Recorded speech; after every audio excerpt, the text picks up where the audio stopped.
ma yasurruni anna indi mithla Uhudin dhahaban thumma tamdi alayya thalithatun.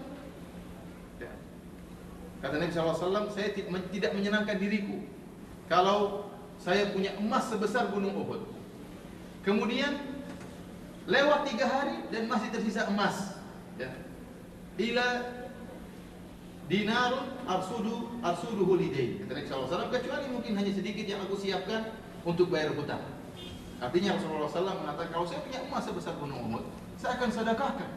Saya akan sedekahkan ke kanan, ke kiri, ke depan, ke belakang, kata Nabi SAW. Kecuali saya sisakan sedikit uang saya untuk bayar apa? Bayar hutang. Yang ini menunjukkan bagaimana zuhudnya Nabi SAW, ya, sehingga kalau ada harta di rumahnya beliau gelisah. Kalau tidak segera diinfakkan beliau gelisah.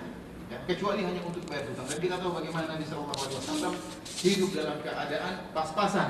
Ya, sampai disebutkan tatkala ditanya kepada Aisyah radhiyallahu taala anha tentang bagaimana kehidupan Nabi sallallahu alaihi wasallam, maka Aisyah radhiyallahu taala menyebutkan, ya, bahwasanya berlalu hilal, salah satu ahillatin fi syahrain.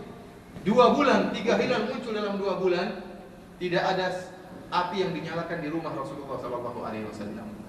Kemudian ditanyakan apa yang kalian makan, kata Aisyah radhiyallahu taala anha, aswadan, yaitu korma dan air putih. Korma dan air putih. Ini kehidupan rumah tangga Nabi sallallahu alaihi wasallam. Sampai-sampai Nabi sallallahu alaihi wasallam meninggal dunia dalam keadaan berhutang. Dan ini makruf, Nabi sallallahu alaihi wasallam meninggal dalam keadaan berhutang. Berhutang sama siapa? Sama orang Yahudi. Sama orang Yahudi. Nabi sallallahu alaihi wasallam sampai berhutang sama orang Yahudi, sampai menggadaikan pakaian perang beliau. Beliau gadaikan. Tidak ada harta yang lain, tidak ada, tinggal pakaian perangnya. Dan itu harta yang paling berharga untuk berperang.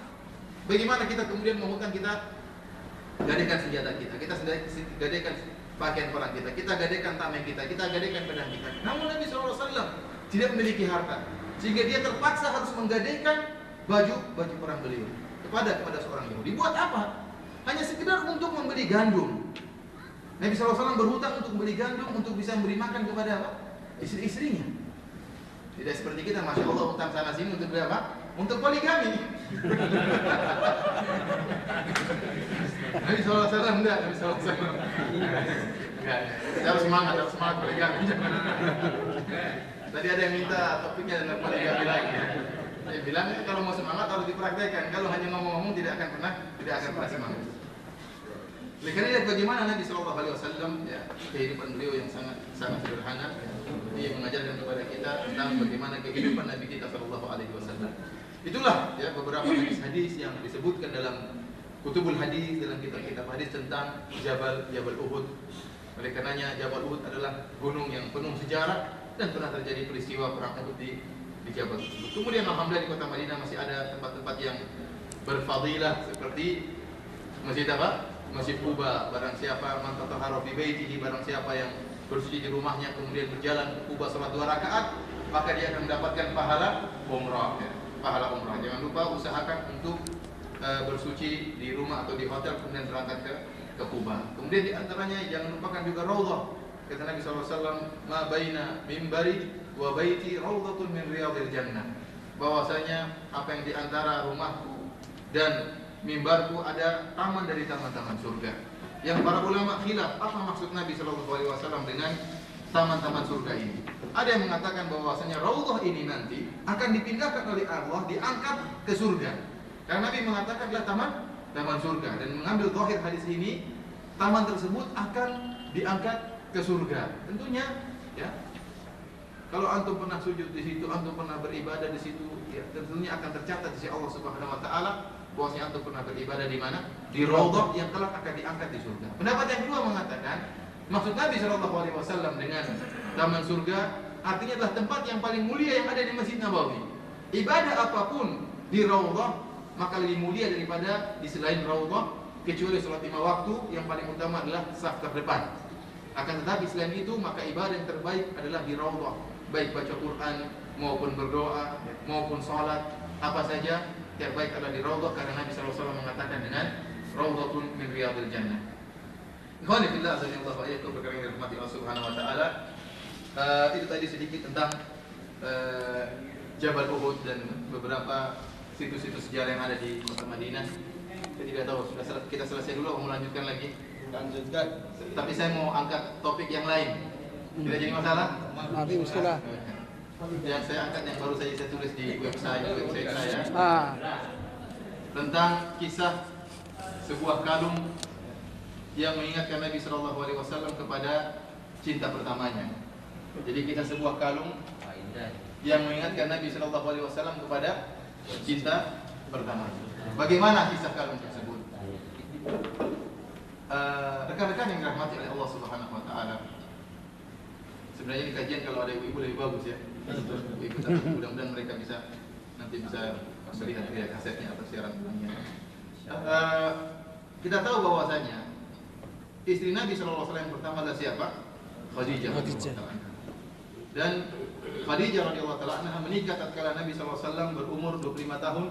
Adapun Khadijah berumur berapa tahun? 40. Ada khilaf di antara dua pendapat. Ada riwayat Al-Waqidi mengatakan 40 tahun dan riwayat yang mengatakan 28 tahun. Ala kulli hal, yang masyhur, yang ma'ruf, Khadijah umurnya 40 tahun. Oleh karenanya, ada dua pendapat yang mengatakan, ada yang mengatakan 28 tahun. Ini dikuatkan oleh sebagian masyayikh seperti Al-Umari, Akram Al-Umari mengatakan yang lebih kuat adalah 25 tahun. Riwayat ini dua-duanya tidak ada yang sahih. Tidak ada yang sahih. Akan tapi riwayat sejarah saja. Dia mengatakan yang menguatkan Khadijah umurnya 25 tahun karena setelah itu Khadijah masih dianugerahi 6 orang anak dari Nabi Shallallahu Alaihi Wasallam. Dan kalau umur 40 tahun sulit untuk bisa melahirkan 6 orang anak. Sehingga dia mengatakan bahwa yang lebih kuat Khadijah umurnya 28 tahun tatkala meninggal dunia. Tatkala menikah dengan Nabi Shallallahu Alaihi Wasallam. Akan tapi riwayat yang ma'ruf di buku-buku sejarah Khadijah tatkala itu berumur 40 tahun. Dan ini dikuatkan dengan hadis Aisyah radhiyallahu taala anha. Tatkala Aisyah radhiyallahu taala anha cemburu kepada Khadijah. Aisyah ketemu Khadijah enggak. Tapi Aisyah cemburu kepada Khadijah. Padahal Khadijah sudah meninggal dunia. Bayangkan ada seorang wanita yang cemburu kepada mayat yang sudah meninggal dunia. Siapakah dia? Aisyah radhiyallahu taala anha cemburu kepada Khadijah. Tatkala Aisyah cemburu kepada Khadijah, sempat terlontarkan, ini Aisyah yang sendiri bercerita, sempat terlontarkan dari perkataan dia mengatakan, "Ma tadhkuru min ajuzatin min ajaij Quraisy, hamra'ish biqaim." Kata dia, "Ya Rasulullah, kenapa engkau selalu sebut-sebutkan tentang si Khadijah? Dia itu wanita tua, sudah ompong." Ya Allah. Ini Khadijah Aisyah sampai saking cemburunya, gusinya sudah merah. Ini mengatakan gusinya merah, sudah tidak nampak apa? Sudah tidak nampak giginya lagi. Qad abdalakallahu khairan minha. Allah telah menggantikan yang lebih baik daripada dia. Artinya saya lebih baik daripada Khadijah. Dibela oleh Nabi sallallahu alaihi wasallam. Kata Nabi sallallahu alaihi wasallam, Allah tidak menggantikan dia yang lebih baik dari wanita manapun. Khadijah yang terbaik. Intinya apa? Aisyah menyebutkan Khadijah sudah tua. Khadijah sudah tua. Kalau umur 50 mungkin gigi masih ada. Ini menguatkan bahwasanya Khadijah menikah dengan Nabi tatkala berumur berapa? 40 tahun. 40 tahun. Bahkan tatkala Aisyah cemburu kepada Khadijah, maka Nabi Shallallahu Alaihi Wasallam dengan bangganya mengatakan kepada Aisyah, "Wahai Aisyah, inni qad ruziktu hubbaha." Wahai Aisyah, Allah telah menganugerahkan kepadaku cinta kepada Khadijah. Yang buat Aisyah semakin cemburu kepada Khadijah.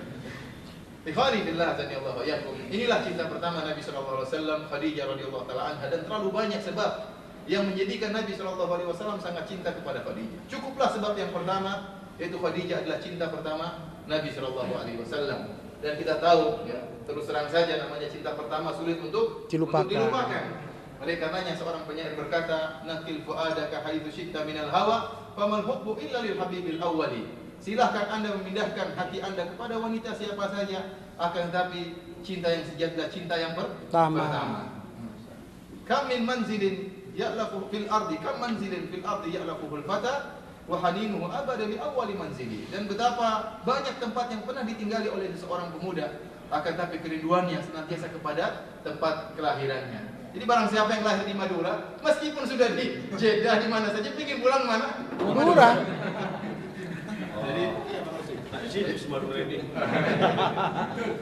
Jadi begitulah ya, nama cinta pertama memang sulit untuk dilupakan. Dan Khadijah adalah cinta pertama Nabi SAW. Oleh karenanya Nabi SAW sangat mengenang Khadijah. Kemudian tidak ada istri-istri Nabi yang memberi anak kepada Nabi SAW kecuali Maria. Itu pun Ibrahim meninggal ya, tatkala belum berumur 2 tahun meninggal dunia, masih kecil kemudian meninggal dunia. Adapun anak Nabi SAW yang 6 orang, yang laki-laki 2 Abdullah dan Qasim, kemudian yang perempuan ya 4 orang ya Fatimah, Ummu Kalsum, Ruqayyah dan Zainab, seluruhnya adalah putri-putri dari Khadijah. Dan ini yang membuat Nabi SAW semakin cinta kepada Khadijah. Kemudian lagi Khadijah radhiyallahu taala anha adalah wanita yang pertama kali beriman kepada Nabi sallallahu alaihi wasallam.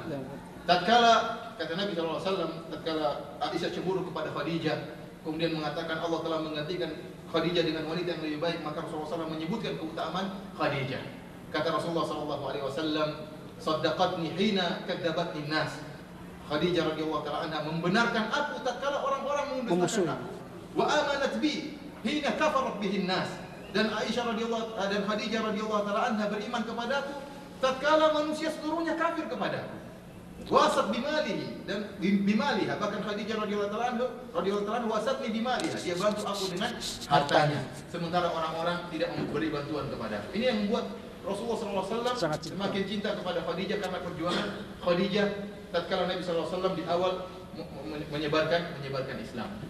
Oleh karenanya Al-Hafidz Ibnu Hajar rahimahullah menyebutkan, karena Khadijah adalah wanita yang pertama kali masuk Islam. Bahkan sebagian ulama mengatakan Khadijah adalah orang yang pertama kali masuk Islam. Sebelum Abu Bakar, sebelum yang lain yang pertama kali masuk Islam siapa? Khadijah. Ini pendapat yang kuat. Yang pertama kali beriman kepada Nabi SAW adalah Khadijah.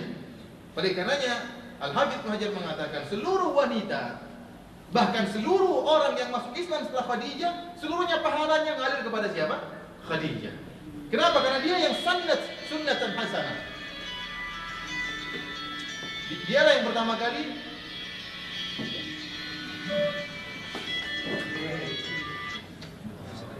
Khadijah yang pertama kali memberikan contoh teladan yang masuk Islam, sehingga seluruh orang-orang yang masuk Islam setelah itu maka pahalanya akan mengalir kepada siapa? Kepada Khadijah radhiyallahu taala anha. Kemudian kata Al-Hafidz Ibnu Hajar rahimahullah, maka tidak ada yang mengetahui bagaimana besarnya pahala Khadijah kecuali Allah Subhanahu wa taala. Kemudian Khadijah radhiyallahu taala adalah wanita yang menenangkan hati Nabi sallallahu alaihi wasallam. Tatkala Rasulullah sallallahu alaihi wasallam pertama kali diberi wahyu oleh malaikat Jibril di Gua Hira. Yang antum tahu, Nabi sallallahu alaihi wasallam melihat malaikat Jibril dengan bentuknya yang asli, bentuk yang sangat dahsyat, yang memiliki 600 sayap, yang kalau satu sayap saja dibuka akan menutup cakrawala. Luar biasa bentuk malaikat Jibril tatkala. Kemudian turun menemui Nabi sallallahu alaihi wasallam. Makhluk yang aneh di hadapan Nabi SAW sangat dahsyat. Kemudian menyuruh Nabi SAW mengatakan, "Iqra, bacalah wahai Muhammad." Kata Nabi SAW, "Ma ana biqari," saya tidak bisa baca. Kemudian faqatani qattan syadidan, maka Jibril pun memeluk Nabi SAW dengan pelukan yang kuat sampai Rasulullah SAW begitu sesak napas. Kemudian dilepas, kemudian dikatakan lagi, "Iqra, bacalah wahai Muhammad." Nabi mengatakan lagi, "Ma ana biqari." Jadi kalimat ma ana biqari ini, jadi kalau dalam bahasa Arab ini balaghahnya tinggi, yang menunjukkan saya benar-benar tidak bisa baca. Saya benar-benar tidak bisa baca. Ana ma fi maklum kalau kita mungkin. Ana ma fi maklum.